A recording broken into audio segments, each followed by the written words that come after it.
Hello नमस्कार, कसे आहात मंडळी? मस्त ना. तर आज बघा आपण गणपती बाप्पांच्या आवडीचे तळणीचे मोदक बनवतो आहे. त्यासाठी नारळ फोडून घेतला, त्याच्यावरची बघा साल होती, म्हणजे जो काळपटपणा होता तो काढून घेतला, व्यवस्थित किसून घेतलेला आहे, वेलची कुटून घेतलेली आहे. आता एका कढईमध्ये ना मी तूप टाकून घेतलं, त्याच्यामध्ये आपण जो किसलेला नारळाचा किस आहे ओला तो टाकला, त्याच्यात गूळ टाकला, वेलची टाकली, ड्रायफ्रूट्स टाकलेले आहेत. आता बघा पीठ मळायला घेतलं मी. इथं बघा मी गव्हाचं पीठ घेतलेलं आहे. तर अर्धी वाटी गव्हाचं पीठ आहे, त्याच्यामध्ये 2-3 चमचे आपल्याला रवा टाकायचा आहे, बारीक रवा. त्याच्यात मीठ टाकलं आणि थोडंसं तूप टाकलेलं आहे, म्हणजे 1 चमचा. आणि हे व्यवस्थित असं आहे ना मिक्स करून घ्यायचं. आणि याचं आपल्याला आहे ना पीठ मळून घ्यायचं आहे व्यवस्थित असं. तर बघा तूप टाकलं. आता हे तूप आहे ना सगळीकडे लागलं पाहिजे. आणि त्याच्यानंतर मग थोडं थोडं पाणी टाकायचं आणि व्यवस्थित पिठाचा गोळा आहे ना मळून घ्यायचा आहे. आता जास्त पातळ करायचं नाही, पीठ आपल्याला घट्टच ठेवायचं आहे.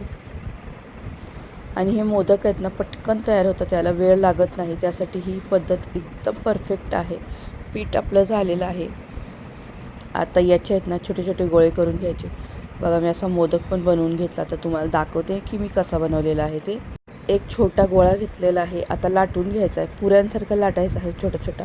तुम्ही मोठी एक चपाती लाटूनसुद्धा छोट्या छोट्या पुऱ्या करून घेऊ शकता. तर मी ते अगोदरच छोटे छोटे गोळे करून घेतलेले आहेत. त्याच्यामध्ये बघा आपल्याला हे जे सारण बनवलेलं आहे गुळाचं, तर ते टाकायचं. आता बघा मी इथं पुरी अशी छोटीशी लाटून घेतली, त्याच्यात बघा सारण असं भरून घेतलेलं आहे. आणि आपल्याला आहे ना असं आता याच्यातनं कळ्या अशा पाडून घ्यायच्या, तशा दाखवल्याप्रमाणे. लगेच पडतात, जास्त वेळ लागत नाही. तांदळाच्या जशा करतो तशाच करायच्या असतात ह्या पण. पटकन होतात. आणि हे मोदक आहे ना चवीला उत्तम असे लागतात, खूप सुंदर आहेत आणि बाप्पांच्या आवडीचे आहेत. त्याच्यामुळे तर काय बघायलाच नको, आणि पटकन तयार होतात. तर हे तुम्ही स्टीम पण करू शकता, म्हणजे वाफवू पण शकता. तर मी तळून घेणार आहे. तर बघा किती सुंदर आणि सुबक मोदक आपला झालेला आहे. तर आता असेच सर्व मी मोदक बनवून घेते, त्याच्यानंतर आपण तळून घेणार आहोत सर्व मोदक. तर तुम्हाला आता अजून एक करून दाखवते बघा. पुन्हा व्यवस्थित एक पारी लाटून घेतली, त्याच्यामध्ये सारण भरून घेतलेलं आहे आणि व्यवस्थित असं आहे ना मोदक बंद करून घेतलेला आहे. आता आपले मोदक आहेत ना तयार झालेले आहेत. आता कढईमध्ये मी तेल गरम करायला ठेवलेलं आहे. त्याच्यामध्ये बघा आपल्याला आहेत ना पहिले मी एकच मोदक टाकून बघितला.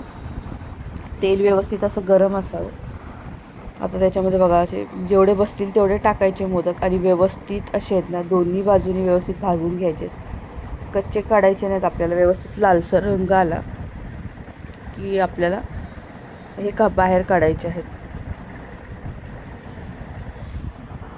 तर बघा हे व्यवस्थित असे आहेत ना तळून घ्यायचे आहेत. मस्त आपले इथं आहेत ना मोदक असे तयार झालेले आहेत. खूप सुंदर लागतात चवीला.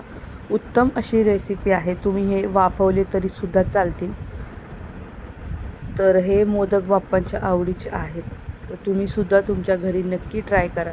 आणि माझा हा छोटासा व्हिडिओ तुम्हाला कसा वाटला ते जरूर कळवा. व्हिडिओ बघितल्याबद्दल तुमचे मनापासून आभार.